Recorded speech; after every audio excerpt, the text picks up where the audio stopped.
They say history never repeats, but it often rhymes. And if that's true, then the Song of Empire might be the most haunting rhyme of all. From Rome to Britain to America, the melody sounds eerily familiar. The rise of wealth, the pride of power, the slow decay that nobody sees coming, and finally, the fall that everyone pretends was a surprise. But what if empires don't collapse randomly? What if they follow a predictable life cycle, one that can be mapped, measured, and perhaps even timed? This is the story of the 8-phase collapse of empires, a pattern that has repeated for over 2,000 years. And if this pattern still holds true, then America, the modern empire, may be standing somewhere very late in that timeline. Let's start where it all began with Rome. Phase 1. The Rise. Every empire begins with scarcity and struggle. For Rome, it started as a small city-state, fighting for survival among rival kingdoms. Its strength wasn't in size, but in discipline, in its ability to organize, adapt, and build. Roman soldiers weren't just warriors, they were engineers, architects, and administrators. They didn't just conquer, they integrated. Each conquest brought new wealth, new labor, and new ideas.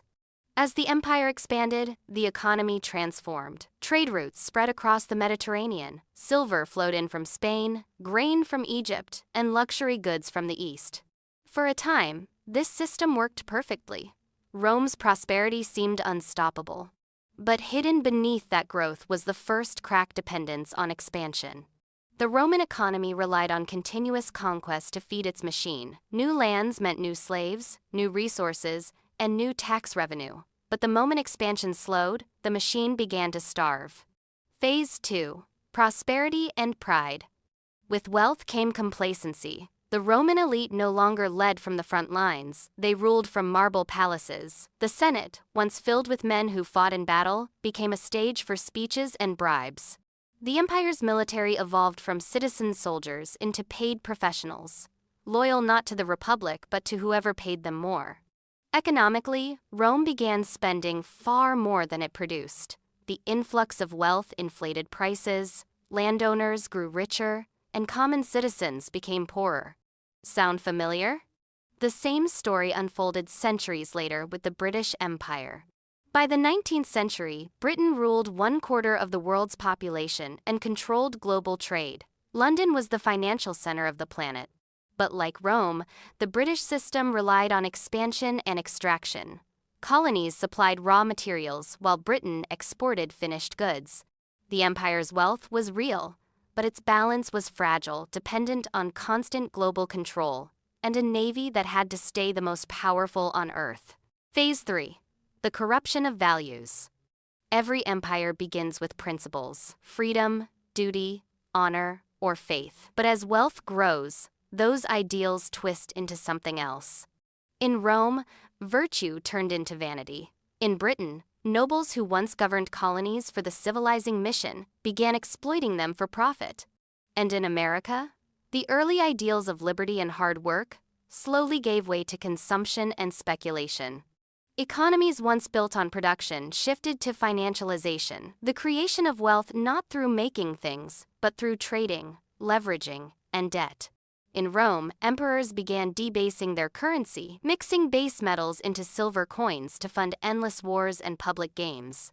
In Britain, the government borrowed heavily to sustain its global influence. And in the United States, the dollar was decoupled from gold in 1971, freeing the empire to print limitless money backed only by faith. Phase 4. Overreach. Rome stretched itself too thin, guarding distant frontiers from Scotland to Mesopotamia.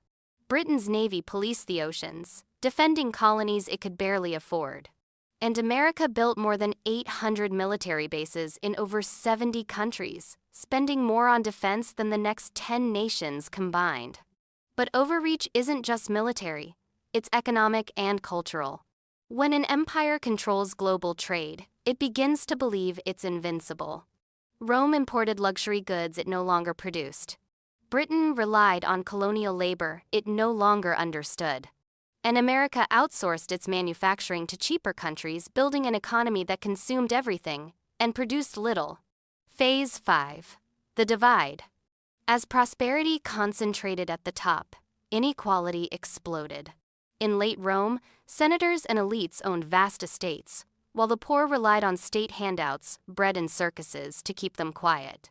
In Victorian Britain, industrialists built fortunes off colonial wealth while workers lived in slums. And today, in America, the top 1% owns more wealth than the bottom 90% combined. The divide isn't just financial, it's moral. Elites in every empire lose touch with the struggle that made their civilization great. They see themselves as entitled to rule, not responsible to serve. Meanwhile, the middle class, the backbone of every empire, begins to erode. When that class disappears, the foundation cracks. Phase 6. Decay. By the 3rd century, Rome was drowning in debt and inflation. The silver content of its coins dropped by over 95%. Trade collapsed, cities depopulated, and the empire's infrastructure, once its greatest strength, began to crumble. Britain, after 2 world wars, was buried under debt. Its colonies revolted, its industries declined, and the pound lost its global dominance.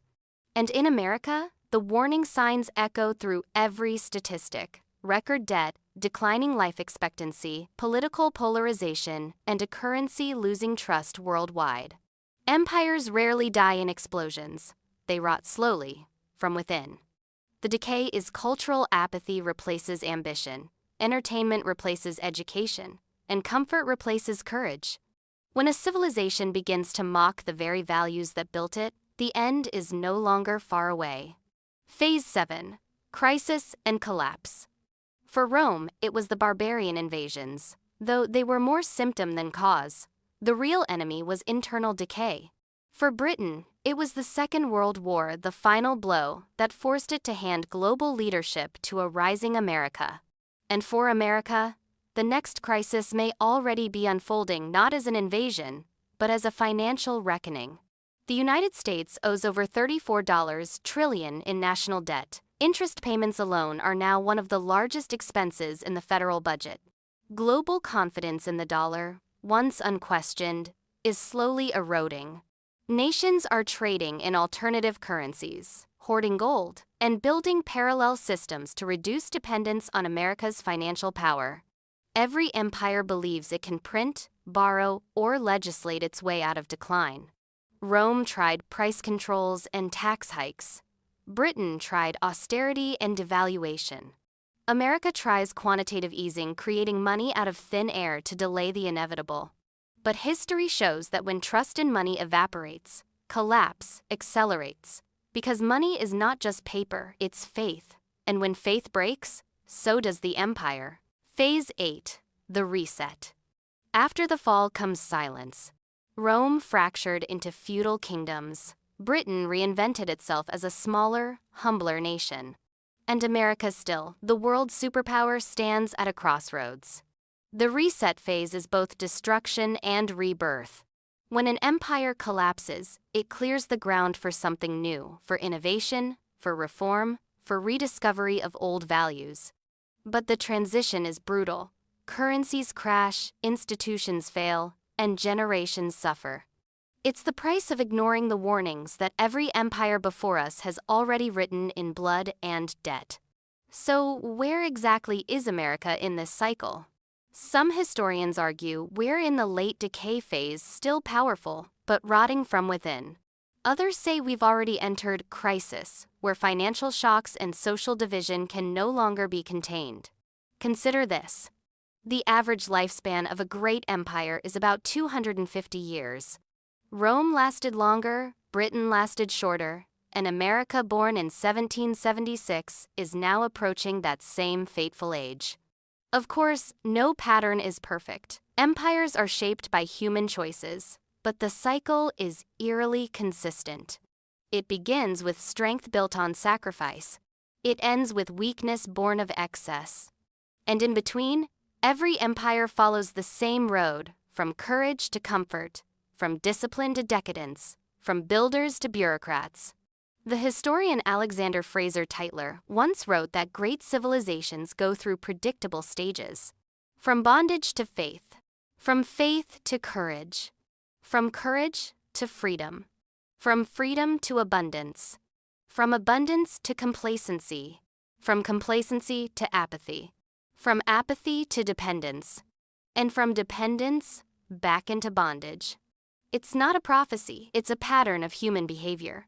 In the modern world, this cycle doesn't just happen to nations, it happens to companies, institutions, and even individuals. The more success we build, the more we take it for granted. The more wealth we have, the more we fear losing it until our systems become too complex to sustain and too fragile to repair. Rome built roads that still stand today, but it couldn't maintain its moral foundation. Britain built a global trade empire, but it couldn't maintain its dominance in the age of industry and war. And America built the greatest economic engine in history, but it now struggles to maintain unity, purpose, and trust. There's one more layer to this cycle, the illusion of invincibility. Every empire, near its peak, believes it's different. The Romans believed their empire would last forever. The British said the sun would never set on theirs. And Americans believe they are the exception to history's rule, that innovation, democracy, and freedom will somehow break the cycle. But cycles don't care about belief. They're driven by cause and effect, by decisions made decades earlier. By the time an empire realizes it's in decline, it's already too late to reverse it. However, decline isn't destiny. Empires fall, but ideas can endure. Rome's laws shaped Europe for millennia. Britain's parliamentary system inspired democracies around the world. And America's core ideals, liberty, opportunity, and resilience can still outlive its empire if they are protected. So what can we learn from this? First, every empire falls from within, before it's conquered from without. The enemy is never just at the gates. It's in the treasury, the Senate, and the hearts of the people who forget what built their nation. Second, wealth without productivity is a warning sign. When speculation replaces creation, when debt replaces savings, and when consumption replaces discipline, collapse becomes inevitable. Third, the cycle can be slowed but only by remembering its lessons. Empires that reform early, that restore fiscal discipline, rebuild trust, and reinvest in the real economy, can extend their lifespan. But few ever do. So the question isn't whether America will fall. The question is, how far along are we, and how much time is left before the next reset? Because when the music of empire starts to fade, people always assume there's still one more verse. But history teaches us that when the song stops, it stops suddenly. And only those who study the rhythm, the 8-phase pattern, see it coming. The fall of Rome wasn't an accident. The decline of Britain wasn't coincidence. And the future of America will not be, either. The same path, the same warning signs, the same choices. Empires rise not by luck, but by discipline. And they fall not by force, but by forgetting. The story of history isn't just about nations, it's about us. Because the same forces that shape empires also shape individuals. The question isn't whether the empire will collapse, it's whether we'll learn before it does. If history really does rhyme, then maybe this time, we can change the ending.